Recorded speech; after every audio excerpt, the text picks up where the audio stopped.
دنیا کی سب سے قیمتی گائیں۔ بنی اسرائیل میں بہت نیک اور صالح بزرگ تھے، اور ان کا ایک بچہ بھی تھا جو نابالغ تھا، اور ان کے پاس فقط ایک گائے کی بچھیا تھی۔ اس بزرگ نے اپنی وفات کے قریب اس بچھیا کو جنگل میں لے جا کر ایک جھاڑی کے پاس یہ کہہ کر چھوڑ دیا کہ یا اللہ، میں اس بچھیا کو اس وقت تیری امانت میں دیتا ہوں کہ میرا بچہ بالغ ہو جائے۔ اس کے بعد اس بزرگ کی وفات ہو گئی، اور بچھیا چند دنوں میں بڑی ہو کر درمیانی عمر کی ہو گئی، اور بچہ جوان ہو کر ماں کا فرما بردار اور نیکوکار ہو گیا۔ اس نے اپنی رات کو 3 حصوں میں تقسیم کر رکھا تھا، ایک حصہ میں سوتا تھا، ایک حصہ میں عبادت کرتا، اور ایک حصہ میں اپنی ماں کی خدمت کرتا تھا، اور روزانہ صبح کو جنگل سے لکڑیاں کاٹ کر لاتا اور ان کو فروخت کر کے 1/3 رقم صدقہ دیتا، اور 1/3 اپنی ذات پر خرچ کرتا، اور 1/3 رقم اپنی والدہ کو دے دیتا۔ ایک دن لڑکے کی ماں نے کہا کہ میرے پیارے بیٹے، تمہارے باپ نے میراث میں ایک بچھیا چھوڑی تھی جس کو انہوں نے فلاں جھاڑی کے پاس جنگل میں خدا کی امانت میں سونپ دیا تھا۔ اب تم اس جھاڑی کے پاس جا کر یوں دعا مانگو کہ اے حضرت ابراہیم اور حضرت اسماعیل و اسحاق کے خدا، تو میرے باپ کی سونپی ہوئی امانت مجھے واپس دے دے۔ اور اس بچھیا کی نشانی یہ ہے کہ وہ پیلے رنگ کی ہے، اس کی کھال اس طرح چمک رہی ہوگی کہ گویا اس میں سے سورج کی کرنیں نکل رہی ہوں۔ یہ سن کر لڑکا اس جنگل میں جھاڑی کے پاس گیا اور دعا مانگی۔ گائے فوراً ہی دوڑتی ہوئی آ گئی۔ یہ اس کو پکڑ کر گھر لایا تو ماں نے کہا کہ بیٹا، تم اس گائے کو بازار میں لے جا کر فروخت کر ڈالو، لیکن کسی گاہک کو بغیر میرے مشورے کے مت دینا۔ بازار میں ایک گاہک آیا جو در حقیقت ایک فرشتہ تھا۔ اس نے کہا میں گائے کی قیمت 3 دینار سے زیادہ دوں گا، مگر تم ماں سے مشورہ کیے بغیر مجھے گائے فروخت کر ڈالو۔ لڑکے نے کہا تم خواہ کتنی ہی قیمت زیادہ کیوں نہ دے دو، میں ماں سے مشورہ کیے بغیر اسے نہیں بیچوں گا۔ لڑکے نے گھر آ کر سارا ماجرا بیان کیا تو ماں نے کہا کہ شاید یہ گاہک کوئی فرشتہ ہو، اب وہ آئے تو اس سے پوچھنا ہم اس گائے کو فروخت کریں یا نہ کریں۔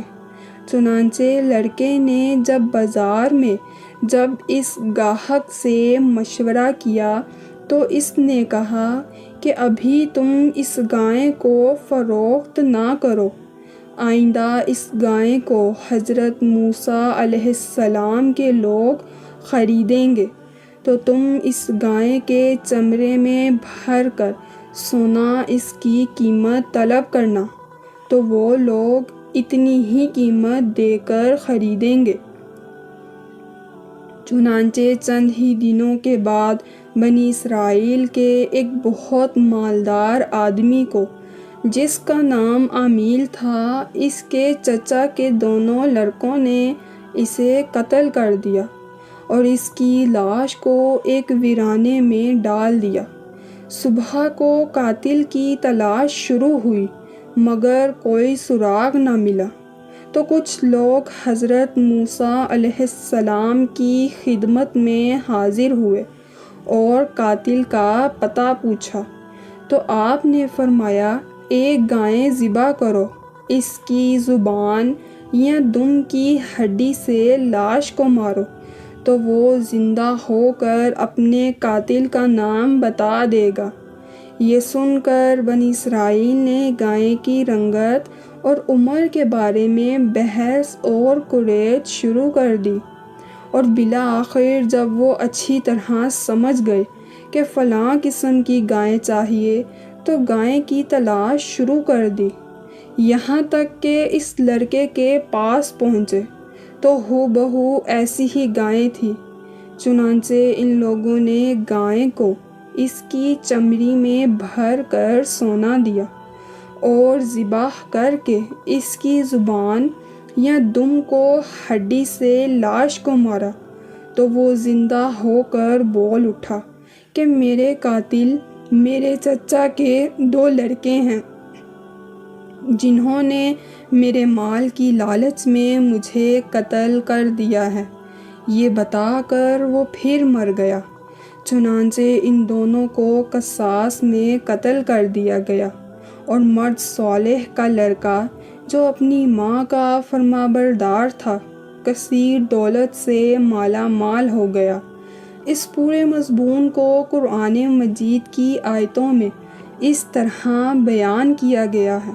اور جب موسیٰ نے اپنی قوم سے فرمایا کہ خدا تمہیں حکم دیتا ہے کہ ایک گائے ذبح کرو، تو وہ لوگ بولے کیا آپ ہم سے مذاق کرتے ہیں؟ تو آپ نے فرمایا کہ پناہ بخدا کہ میں جاہلوں میں سے ہو جاؤں۔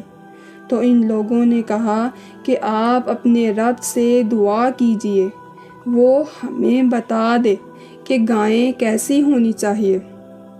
تو آپ نے فرمایا کہ اللہ تعالیٰ فرماتا ہے کہ وہ ایسی گائے ہو جو بوڑھی نہ ہو، بچھیا ہو، بلکہ ان دونوں عمروں کے درمیان ہو تو کرو جس کا تمہیں حکم ہوتا ہے۔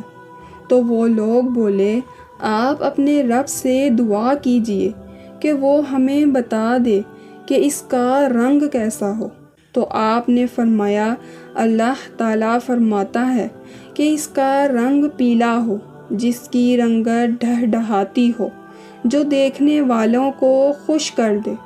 وہ بولے کہ آپ اپنے رب سے دعا کیجئے کہ وہ ہمیں صاف صاف بیان کر دے کہ وہ کیسی گائے ہو، کیونکہ گائے میں ہم کو شبہ پڑ گیا ہے، اور اللہ تعالیٰ چاہیں تو ہم راہ پا جائیں گے۔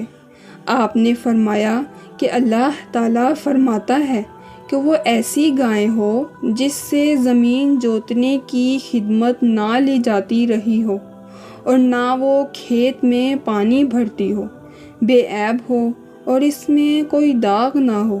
یہ سن کر وہ لوگ بولے کہ آپ ٹھیک ٹھیک بات لائے۔